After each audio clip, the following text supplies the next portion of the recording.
दोस्तों, आप तमाम लोग जानते हैं कि बिहार में विधानसभा का चुनाव नवंबर में होना है और इसको लेकर के तमाम राजनीतिक गलियारों में जो है वो लगातार काम चल रहा है। तमाम पार्टी जो है अपने तरफ से तमाम कोशिशें कर रही है। ऐसे में आज बिहार के मधुबनी जो है वो तेजस्वी यादव पहुंचे और यहाँ के बाद वो सीमांचल पहुंचे। एक कॉन्क्लेव में वो शामिल भी हुए और एक अभी उनका वीडियो सोशल मीडिया पर सामने आ रहा है। गालिबन वो जी न्यूज़ के कॉन्क्लेव में बैठे हुए और उस दरमियान उन्होंने ऑल इंडिया मजलिस इत्तेहादुल मुस्लिमीन के सदर यानी कि अध्यक्ष जो हैं असदुद्दीन ओवैसी, उनको लेकर के उन्होंने एक बड़ा बयान दिया है। असल में आप जानते हैं कि कई बार जो टीवी स्टूडियो होता है वहाँ पर बड़े नेताओं से ये पूछा जाता है कि फलाने नेता साहब के बारे में आप एक शब्द कहिए। कई बार आप इस तरह का ट्रेंड देखते हैं, लगभग तमाम चैनल्स पर ऐसा होता है। तो जब ऐसा ही एक सवाल तेजस्वी यादव से पूछा गया कि आप असदुद्दीन ओवैसी के बारे में एक शब्द कहिए, तो उन्होंने जो जवाब दिया है वो लंबा तो है, लेकिन ओवैसी साहब के लिए कोई बहुत अच्छा जवाब नहीं था। असल में इस सवाल पर तेजस्वी यादव ने कहा कि मैं असदुद्दीन ओवैसी साहब के पिता से मिला हूं।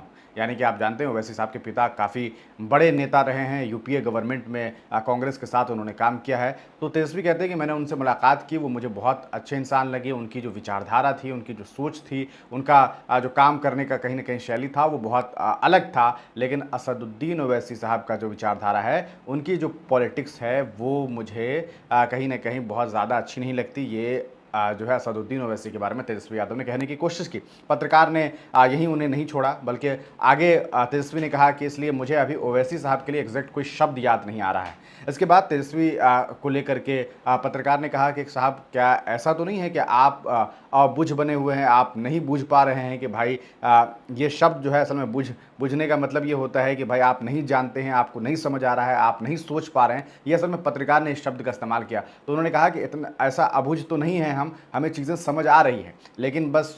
और फिर वो कहते हैं कि हम क्या ही कहें, हमें कोई शब्द समझ नहीं आ रहा। और फिर वो कहते हैं कि पॉलिटिक्स है, राजनीति है, और फिर वो वहाँ रुक जाते हैं। यानी कि साफ तौर पर आप इसे इस तरीके से देख सकते हैं कि बिहार में जो इस बार चुनाव हो रहा है, इसमें खास करके अगर आप बात करेंगे तेजस्वी यादव के बारे में, तो उनको लेकर के ये बार बार कहा जा रहा है कि साहब, आप मजलिस इत्तेहादुल मुस्लिमीन को साथ क्यों नहीं ले रहे। और आपने एआईएमआईएम को भी देख लिया। इतनी बेताबी शायद पहली बार किसी पार्टी को हो कि भैया गठबंधन में शामिल करो। जो पार्टी सीमांचल में 5 सीटों पर पिछले बार विधायक बनी, वो 6 सीट के लिए, जी हाँ, सिर्फ 6 सीट गठबंधन से पाने के लिए ढोल ताशे नगाड़ों के साथ जो है वो लालू प्रसाद यादव के आवास पर पहुंच जा रहे हैं। ये खुद में एक चौंकाने वाली बात है कि जो मुकेश सहनी, जिनके पास कुछ नहीं है, वो 50-60 सीट मांगते भी हैं और साथ में ये हर मंच से कहते हैं कि सीएम तेजस्वी यादव होंगे और डिप्टी सीएम हम होंगे। मतलब इतनी इतनी बड़ी बड़ी बातें हो रही है और वो उनके साथ हैं। लेकिन तेजस्वी यादव के सामने, लालू प्रसाद यादव के सामने जाकर के इस तरह से बेताब होना, इस तरह से जाकर के उनको लेटर पर लेटर देना, बार बार जो है उधर से आपके कह सकता है आप कोशिश कर रहे हैं, उधर से बार बार आपको निगलेक्ट किया जा रहा है, लेकिन बार बार आप वही काम कर रहे हैं। आपने देखा किस तरीके से पटना से जो खबर सामने आई वो काफ़ी अजीब सी थी कि भाई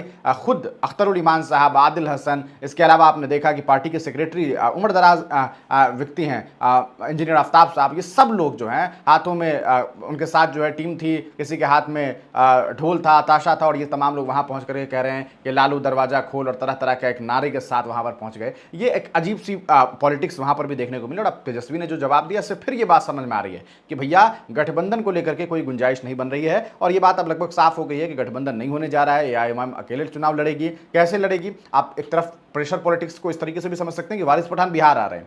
अभी ये खबर सामने आई है कि कल वारिस पठान बिहार में होंगे, बिहार में वो संबोधित करेंगे लोगों को, फिर परसों भी उनका एक सम्मेलन हो सकता है। इसके बाद यहाँ तक भी हमें सूचना मिल पा रही है कि मुमकिन है कि असदुद्दीन ओवैसी जो है इसी महीने के आखिरी का जो 7-8 दिन है उसके बीच में वो 4-5 दिनों के लिए बिहार आ सकते हैं। तो बिहार आकर के प्रेशर पॉलिटिक्स की जाएगी, या फिर ओवैसी साहब सीधे आने के बाद यहाँ पर राष्ट्रीय जनता दल और तमाम जो इंडिया महागठबंधन और एनडीए महागठबंधन उस पर हमलावर होंगे। ये तो वक्त बताएगा। आप इस पूरे मामले को किस तरीके से देख रहे हैं? तेजस्वी यादव के इस पॉलिटिक्स को कैसे देख रहे हैं? इधर मजलिस जो प्रेशर पॉलिटिक्स करने की कोशिश कर रही है उसको किस तरह से देख रहे हैं? और जो बार बार मजलिस इत्तेहादुल मुस्लिमीन के अंदर जो बेताबी नजर आ रही है, इस पर आपका क्या नजरिया है? कमेंट सेक्शन में हमें जरूर बताइएगा। चैनल पर नई है तो सब्सक्राइब जरूर कर लीजिएगा। वीडियो देखने के लिए बहुत बहुत शुक्रिया।